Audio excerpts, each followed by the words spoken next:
What is up mga guys? So it's another day, another video na naman para sa inyong lahat. Iyon. Bali ngayong araw nga pala maaga ako nagising. Gawa na ngayong araw ang aming team building, naming mga awit din sa lipa. Ay syempre ako na may langoy na, di ako hindi na naligaw. Tapos pagkalabas ko ng aming bahay, nakita ko mame, ikaw busy eh. Ano ka kung minimekos mo diyan mame? Ikaw ay chicken feet pala naman are eh. Kasarap, ng lagos nga lang ang lamat na sobra niya ta sa kulo. At dahil pinatik ng mame, kakoy kulang hoya tayan sa anghang. Ay di ayun na nga, nalimutan daw nga niyang lagyan ng sili. At pagkatapos niyon ay di ako nagbihis na din nga nang tayo makagaor na. Tunay na pagkagaling na abot ng 50 kilometers per hour ang banas dili sa amin. Kasarap magtampisaw sa ilog Pasig. Ay di rin na nga, dala ko na ang tubig na hindi naman maiinom at sa pool na iinom. De joke lang. Tapos rin ang pagkain na isang linggo yata nga sabayin. De joke lang. At pagkatapos naming antayin ng pagpapaganda ng mama, ay di rin na nga kami sumakay na sa tricycle ng papa at kami pupunta na doon. Ko talaga namang maaga pa ay singkad na agad ang araw na re. Alam na agad pag uwi kung anong mga kahitsurahan. Pero kami bago dumiretso doon, ay kami dumaan muna din sa kapilya. Gawa ng akala namin ay may kagrup ang mame nasasabay sa amin papunta doon. Yun pala na may wala, ay di kami dumiretso na doon. At makalipas ang halos isang linggo namin paglalakbay, ay di kami nakarating din sa Ellis Place, Lipa City. Ay sa tunay lang naman, ako nga ngayon nakarating din eh. Kaya nung ari nakita ko ay di miss na si Manalo. Tunay na pagkaganda nga naman din eh. At kung gusto ninyong lumanghap na sariwang hangin sa daming punong are, tamang-tama rin sa inyo. Ay di rin na nga pagkababa namin ng tricycle, bit ko na ang gamit ng buong Israel ko, kaya naman na. Wala naman tayong no choice at tayo lang ang lalaking anak. Ay di kahit na rin mabigat pa sa akin, ay di ako magbubuhat na rin hanggang din sa aming main kabana. At pagkatapos ay di papasilip ko sa inyong pool din at kaganda. Ko ano gang pagkalawak, wala nga la ang bubong. Ay di tayo parang tinapa na binilad din mamaya. De joke lang. Ko ano ganang pagkaganda ng babaeng are, sino ka kaya are? Ko ay ang mami pala eh.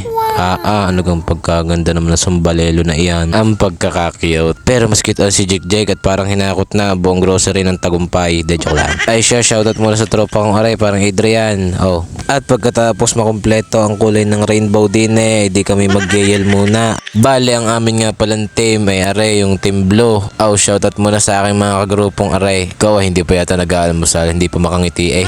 De joke lang. Oh, panoorin niyo ang aming yel. Pinajaketa ka po. Select mo na 3, 0. Okay. 1, 2, 3, go!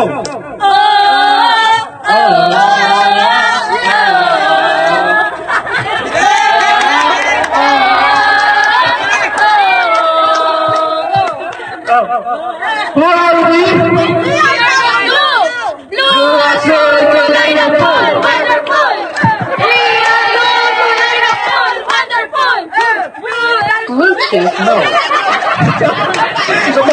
Ikaw kay naman na ang amin naging yell na iyon, pero ore matindi talaga. Panoorin niyo kay na BJ. At kung hindi niyo napapansin, si BJ lang ang kapansin-pansin. Panoorin niyo ha.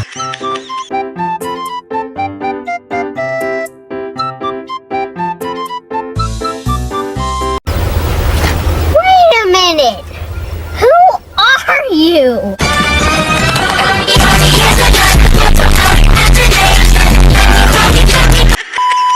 At pagkatapos namin mag-yell ay di rin na nga ang una namin laro. Area tayong paunahan makarating down sa bridge na iyon. Ay sa lalim ng pool na are, parang ang mangyayari paunahang kisigin din eh. Kaya naman de joke lang. Masaya naman larong are, kaso nga lang ay lugi pag maliliit na tao din tulad ko. At pagdating sa gitna ay hindi naabot ng sahig. Kaya naman na. At bago tayo magtampisaw ay di syempre tayo maglalagay muna din ng lotion o kaya sunblock para tayo hindi magmukhang uling sa koro pag tayo mawit na ulit. De joke lang. At pagkatapos ay nakita ko ng si Jackie, ikaw tutoy, hindi ka naman kasya DNA, ano ga?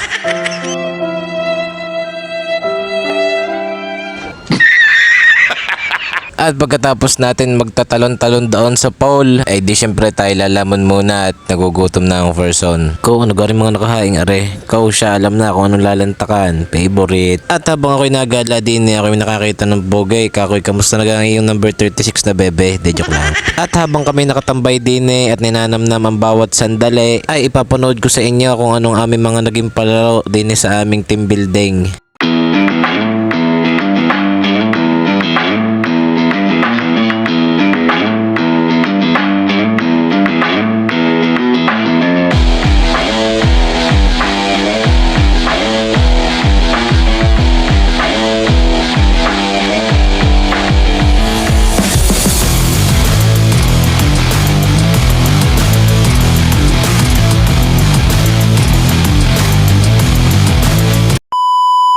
Ay di rin na nga mga guys sa part na aray kakatapos lang namin magtanghalian. At habang kami nakain kanina ay meron daw silang tinagong plug din sa loob ng resort. At kapag nakita daw namin yung kulay gold na plug na iyon ay meron daw surprise na premyo. Ay di nung una ako'y pabidyo-bidyo laang. At kakoy surprise lang naman. Baka naman ito kung ano laang. Di aray kami patambay-tambay lang din ng Kuya Charles. At habang tumatagal ang paghahanap ay biglang may magbibigay na daw ng cash. Hanggang sa ang cash na yun ay umabot na ng 5,000. Ay di balikwas si Manalo at hanap hanggang sa dulo ng walang hanggan. Ay 5,000 din iyon. Isipin mo na laang yun na isahod na ng isang empleyado sa kinsenas. Makita mo lang yung plug na iyon ay digat easy money ka. Ikaw ay talo pang nagka-El Nino sa Pulnaret, naubos ang tao kakahanap ng plug na iyon. Puti pa ang aming tagapagturo na aming Lula Dalisa ay pa-chill-chill laang. At sa pagtagal ng aming paghahanap, ko ay di nga padagdag na ng padagdag ang mga nag-i-sponsor. Hanggang sa ang cash prize ay umabot na ng 8,000. Ay di gimbal ang buong San Sinukob. Talaga naman ang bawat sulok-sulok din ay hinalungkat na ng hinalungkat. Ko kahit ang mame kung saan sana naghahanap ay iba din sadya kapag matindi ang pangangailangan. Kahit tirik na tirik ang araw talagang silip sa kung saan. Ay sa tunay kahit naman ako baka kahit punong nakatanim may aking bubunutin. At baka sakaling naroon ay di aking itatanim na lang o late de joke lang. Pero sa lahat na naghahanap ay arin na yata ang nakita kong pinakamasigasig. Ay talaga naman parang naka times 8 scope ang mata. Silip hanggang sa kaduluduluhan. Tapos nakita ko din si Jake. Kakoy utoy baka makita mo diyan ay tukuha kaya naman ka na Tapos sa aking paglalakad ay nakita ko rin lupang aray. Kakoy ba't parang aray hinukay? Ay halata naman sa lupa kapag buhaghag kita nyo parang may pinaghukayan. Kaso nga lang ay bulate lang yata nandin pagkatapos tinanong ko rin si tropa kakoy kung nakita na niya ay wala pa daw. At ayun na nga makalipas lamang ang ilang minuto nabiso na ni paring Nick Mark Oberes ang plug na iyon. At ang nakakapanghinayang ay doon niya yung nakita sa tabi ng lupa na aking winawagwag kanina. Congrats paring Nick at yun na may deserve mo talaga at ikaw masigasig din naman yung maghanap. Siguro ikaloob na din yan sa iyo ng ating ama. Siya baka naman, de joke lang. Tignan ninyo din nila ang palaya nakita ni paring Nick. Kaya pala rin upo ang ari parang hinalungkat nga. Parang hinukay ang lupa. Ako naman okay na din nakaupo. Ariyan tinignan ko akala ko din nakasuot. Kaya naman din nila ang pala sa ilalim ng upo ang aray. Ay siya congrats sa iyo paring Nick Mark. At sa mga oras na aray patapos ng oras namin din sa aming resort ay di kami mga lalaki din nagkatipon-tipon. Kami hahanap muna ng sakit ng katawan. Kami nagawa din ng pyramid na iwan ko baga hindi ko maintindihan kung paano ang pyramid aray.